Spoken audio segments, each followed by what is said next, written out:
Hello, किरण family में आपका स्वागत है। श्रीमद् भागवत महापुराण पढ़ने जा रहे हैं। श्री गणेशाय नमः। ओम भूर्भुवः स्वः तत्सवितुर्वरेण्यं भर्गो देवस्य धीमहि धियो यो नः प्रचोदयात्।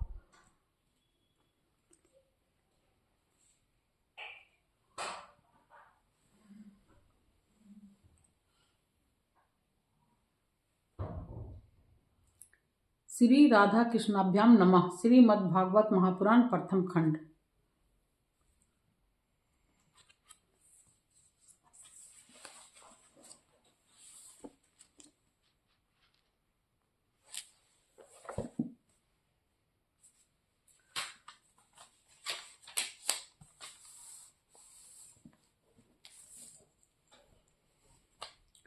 सप्तम स्कंद अथा अष्टमो अध्याय, 8वां अध्याय।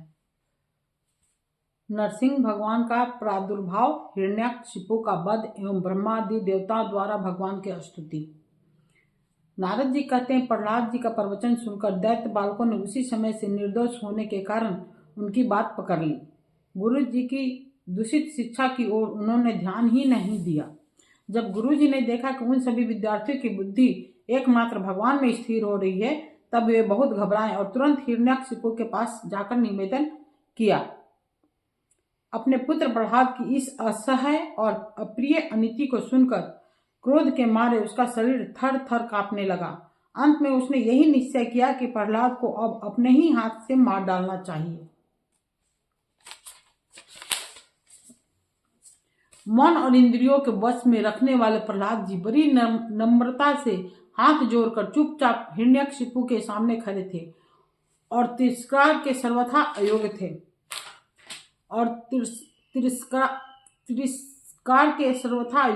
परंतु हिरण्यकशिपु स्वभाव से ही क्रूर था। वह पैर की चोट खाए हुए सांप की तरह फुफकारने लगा। उसने उनकी ओर पाप भरी टेढ़ी नजर से देखा और कठोर वाणी से डांटते हुए कहा, मूर्ख, तू बड़ा उदंड हो गया है। स्वयं तो नीच है ही, अब हमारे कुल के और बालकों को भी फोड़ना चाहता है। तूने बड़ी ढिठाई से मेरी आज्ञा का उल्लंघन किया है। आज ही तुझे यमराज के घर भेजकर इसका फल चखाता हूँ। मैं तनिक सा क्रोध करता हूँ तो तीनों लोक और उनके लोकपाल कांप उठते हैं। फिर मूर्ख, तूने किसके बल बूते पर निडर की तरह मेरी आज्ञा के विरुद्ध काम किया है? प्रहलाद जी ने कहा, दैत्यराज ब्रह्मा से लेकर तिनके तक सब छोटे बड़े चर अचर जीवों को भगवान ने ही अपने बस में कर रखा है। न केवल मेरे और आपके, बल्कि संसार के समस्त बलवानों के बल भी केवल वही हैं। वही महापराक्रमी सर्वशक्तिमान प्रभु काल हैं तथा समस्त प्राणियों के इंद्रिय बल, मनोबल, देह बल, धैर्य एवं इंद्रिय भी वही हैं। वही परमेश्वर अपनी शक्तियों के द्वारा इस विश्व की रचना और रक्षा वही परमेश्वर अपनी शक्तियों द्वारा इस विश्व की रचना, रक्षा और संहार करते हैं। वे ही तीनों गुणों के स्वामी हैं। आप अपना यह आसुर भाव छोड़ दीजिए। अपने मन को सबके प्रति समान बनाइए। इस संसार में अपने बस में न रहने वाले कुमार्गगामी मन के अतिरिक्त और कोई शत्रु नहीं है। मन में सबके प्रति समता का भाव लाना ही भगवान की सबसे बड़ी पूजा है।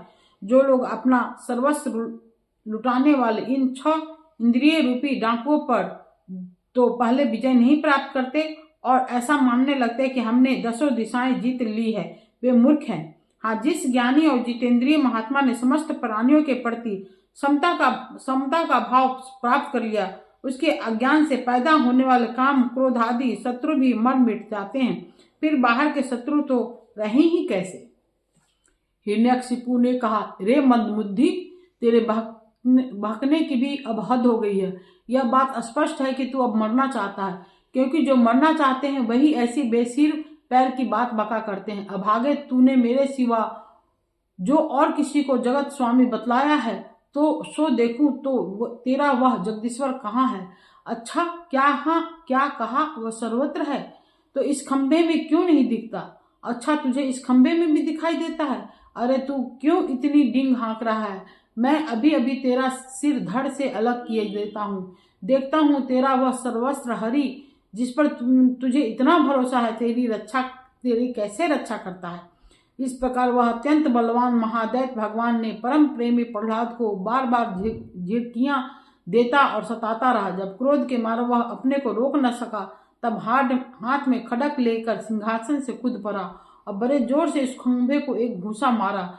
उसी समय उस खंभे में एक भयंकर शब्द हुआ। ऐसा जान पड़ा मानो यह ब्रह्मांड ही फट गया हो। वह ध्वनि जब लोकपालों के लोक में गूंज पहुंची, तब उसे सुनकर ब्रह्मा आदि को ऐसा जान पड़ा मानो उनके लोकों का प्रलय हो रहा हो। हिरण्यकशिपु प्रहलाद को मार डालने के लिए बड़े जोर से झपटा था, परंतु दैत्य सेनापति को भी भय से कपा देने वाला उस अद्भुत और अपूर्व घोर शब्द को सुनकर वह घबराया हुआ सा देखने लगा कि यह शब्द करने वाला कौन है, परंतु उसे सभा के भीतर कुछ भी न दिखाई पड़ा।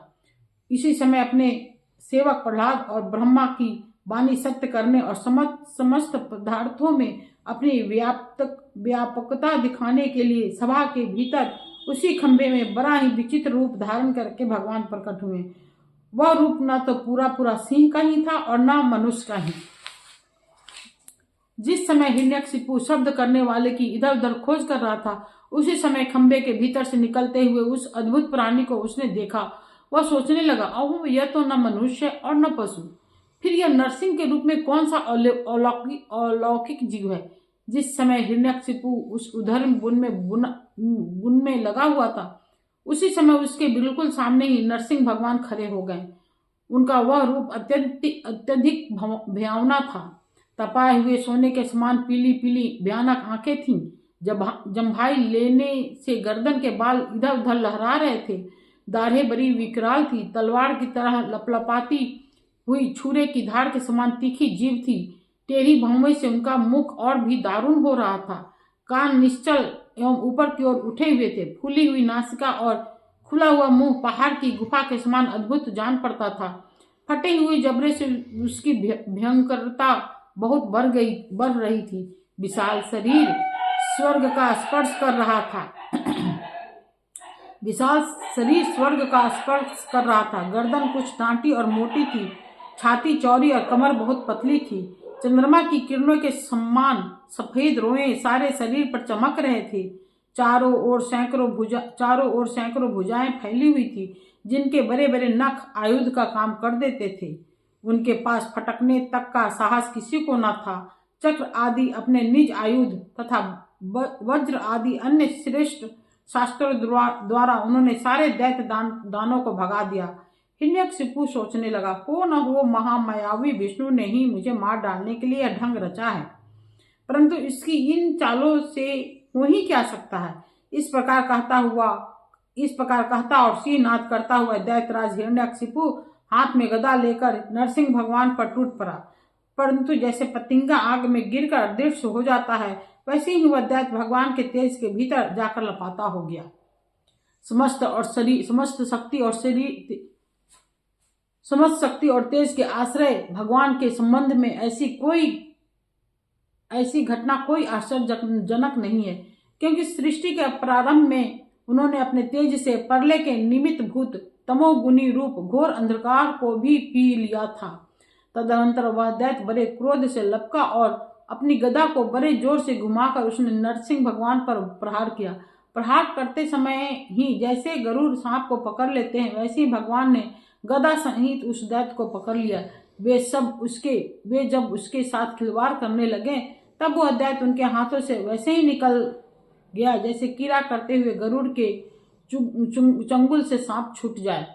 युधिष्ठिर उस समय सब के सब लोकपाल बादलों में छिपकर इस युद्ध को देख रहे थे। उनका स्वर्ग तो हिरण्यकशिपु ने पहले ही छीन लिया था। जब उन्होंने देखा कि वह भगवान के हाथ से छूट गया, तब वे और भी डर गए। हिरण्यकशिपु ने भी यही समझा कि नरसिंह ने मेरे बल वीर्य से डर कर ही मुझे अपने हाथ से छोड़ दिया है। इस विचार से उसकी थकान जाती रही और वह युद्ध के लिए ढाल तलवार लेकर फिर उनकी ओर दौड़ पड़ा। उस समय वह बाज की तरह बड़े वेग से ऊपर नीचे उछल कूद कर इस प्रकार ढाल तलवार के पैंतरे बदलने लगा, जिससे उसका आक्रमण करने का अवसर ही न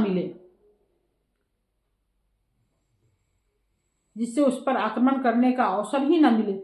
तब भगवान ने बड़े ऊंचे स्वर से प्रचंड और भयंकर अट्टहास किया, जिससे हिरण्यकशिपु की आंखें बंद हो गई। फिर बड़े वेग से झपटकर भगवान ने उसे वैसे ही पकड़ लिया जैसे सांप चूहे को पकड़ लेता है। जिस हिरण्यकशिपु के चमड़े पर वज्र की चोट से भी खरोंच नहीं आई थी, वही अब उनके पंजे से निकलने के लिए जोर से छटपटा रहा था। भगवान ने सभा के दरवाजे पर ले जाकर उसे अपनी जांघों पर गिरा लिया और खेल खेल में अपने नखों से उसे उसी प्रकार फाड़ डाला जैसे गरुड़ महाविषधर सांप को चीर डालते हैं।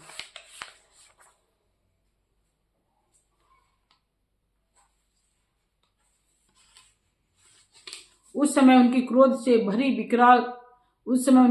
भरी विकराल आंखों की ओर देखा नहीं जाता था। वे अपनी लपलपाती हुई जीभ से फैले हुए मुंह के दोनों कोने चाट रहे थे।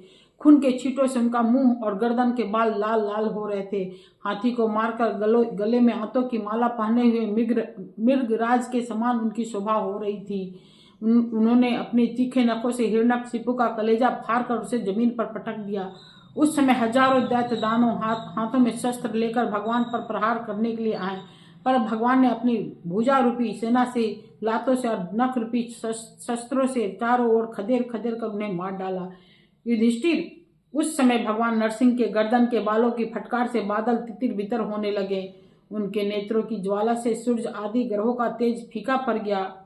उनके श्वास के धक्के से समुद्र क्षुब्ध हो गया। उनके सिंहनाद से भयभीत होकर दिग्गज चिघाड़ने लगे। उनके गर्दन के बालों से टकराकर देवताओं के विमान अस्त व्यस्त हो गए। स्वर्ग डगमगा गया। उनके पैरों की धमक से भूकंप आ गया। वेग से पर्वत उड़ने लगे और उनकी तेज की चकाचौंध से आकाश तथा दिशाओं को दिखना बंद हो गया। इस समय नरसिंह भगवान का सामना करने वाला कोई दिखाई नहीं पड़ता था। फिर भी उनका क्रोध अभी बढ़ता ही जा रहा था। वे हिरण्यकशिपु के राजसभा में ऊंचे सिंहासन पर जाकर विराज गए। उस समय उनके अत्यंत तेजपूर्ण और क्रोध भरे भयंकर चेहरे को देखकर किसी का भी साहस नहीं हुआ कि उनके पास जाकर उनकी सेवा करे। युधिष्ठिर, तब स्वर्ग की देवियों को यह शुभ समाचार मिला समाचार मिला कि तीनों लोगों के सिर की पीड़ा का मूर्तिमान स्वरूप हिरण्यकशिपु युद्ध में भगवान के हाथों मार डाला गया, तब आनंद के उल्लास से उनके चेहरे खिल उठे। वे बार-बार भगवान पर पुष्प की वर्षा करने लगी।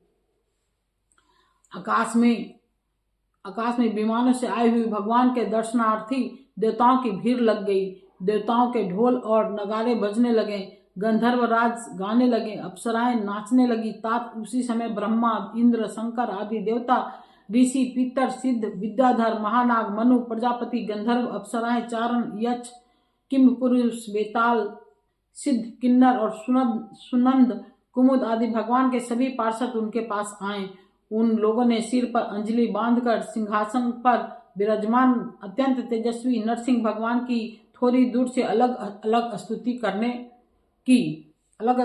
स्तुति की। ब्रह्मा जी ने कहा, प्रभु आप अनंत हैं, आपकी शक्ति का कोई पार नहीं पा सकता। आपका पराक्रम विचित्र और कर्म पवित्र हैं। यद्यपि गुणों के द्वारा आप लीला से ही संपूर्ण विश्व की उत्पत्ति, पालन और प्रलय यथोचित ढंग से करते हैं, फिर भी आप उनसे कोई संबंध नहीं रखते। आप निर्विकार रहते हैं। मैं आपको नमस्कार करता हूँ। श्री रुद्र ने कहा, आपके क्रोध करने का समय तो कल्प के अंत में होता है। यदि इस तुच्छ दैत्य को मारने के लिए ही आपने क्रोध किया है तो वह भी मारा जा चुका है। उसका पुत्र आपकी शरण में आया है। भक्त वत्सल प्रभु, आप अपने इस भक्त की रक्षा कीजिए। इंद्र ने कहा, पुरुषोत्तम, आपने हमारी रक्षा की है। आप हमारे जो यज्ञ भाग लौटाए हैं वे वास्तव में आप अंतर्यामी के ही हैं। दैत्यों के आतंक से संकुचित हमारे हृदय कमल को आपने प्रफुल्लित कर दिया। वह भी आपका ही निवास स्थान है। यह जो स्वर्ग आदि का राज हम लोगों को पुनः प्राप्त हुआ है, यह सब काल का ग्रास है। जो आपके सेवक हैं उनके लिए यह है ही क्या। स्वामी, जिन्हें आपकी सेवा की चाह है वे मुक्ति का भी आदर नहीं करते, फिर अन्य भोगों की तो उन्हें आवश्यकता ही क्या है। ऋषि ने कहा, पुरुषोत्तम, आपने तपस्या के द्वारा अपने में लीन हुए जगत की फिर से रचना की थी और कृपा करके उसी आत्म तेज स्वरूप श्रेष्ठ तपस्या का उपदेश आपने हमारे लिए भी किया था। इस दैत्य ने उसी तपस्या का उच्छेद कर दिया है। शरणागत वत्सल, उस तपस्या की रक्षा के लिए अवतार ग्रहण करके आपने हमारे लिए फिर से उसी उद्देश्य का अनुमोदन किया है।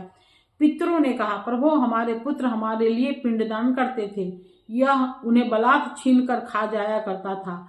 जब वे पवित्र तीर्थ में या संक्रांति आदि के अवसर पर नैमित्तिक तर्पण करते या तिलांजलि देते तब उसे भी यह पी जाता। आज अपने अपने नखों से उसका पेट फाड़कर वह सब का सब लौटाकर मानो हमें दे दिया।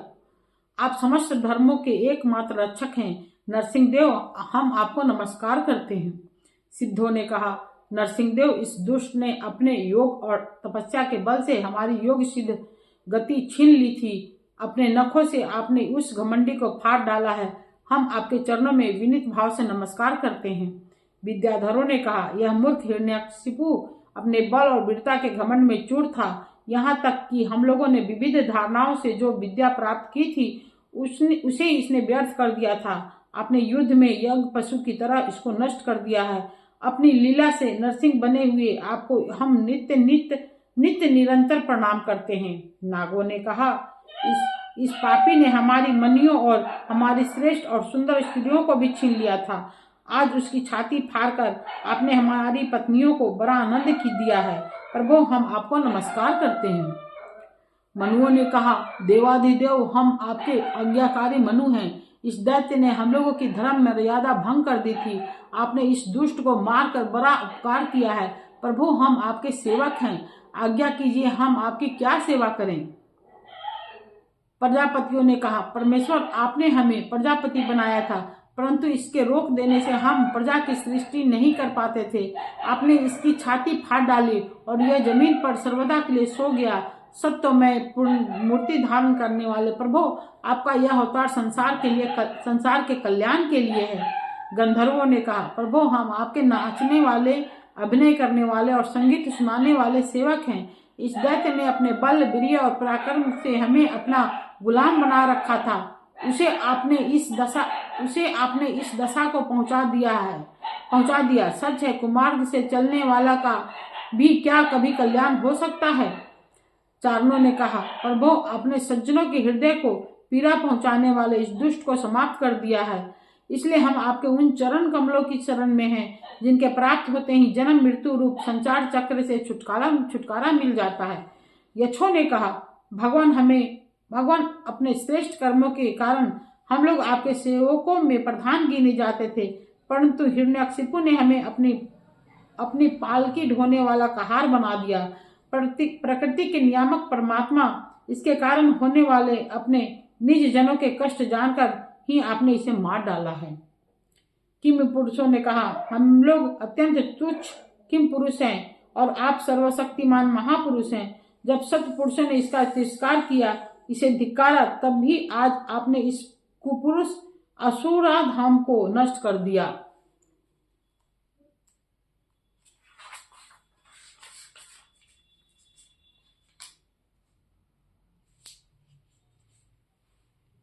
वैतालिकों ने कहा, भगवान बड़ी बड़ी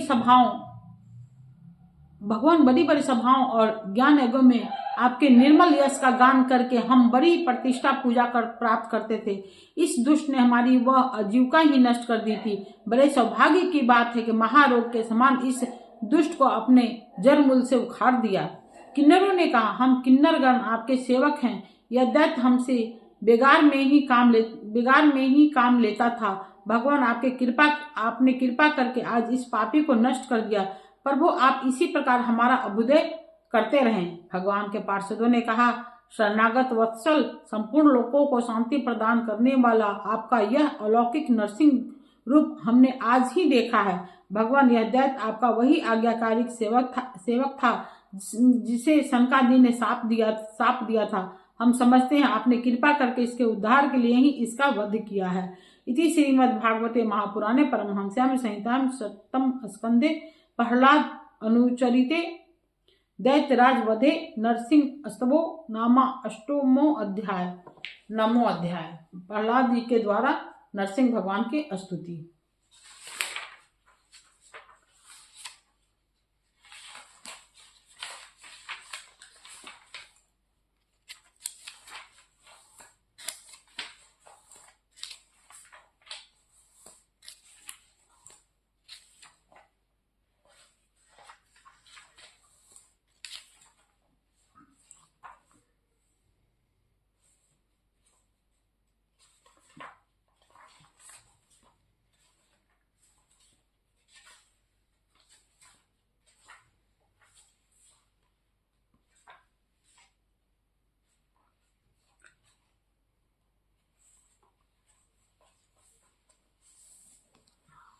एक ही अध्याय पढ़ेंगे क्योंकि बराबर अध्याय है।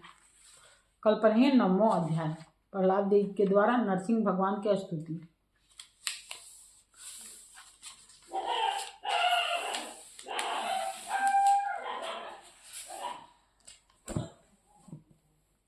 ओम भूर्भुवः स्वः तत्सवितुर्वरेण्यं भर्गो देवस्य धीमहि धियो यो न प्रचोदयात्। ठीक है दोस्त, हरिओम।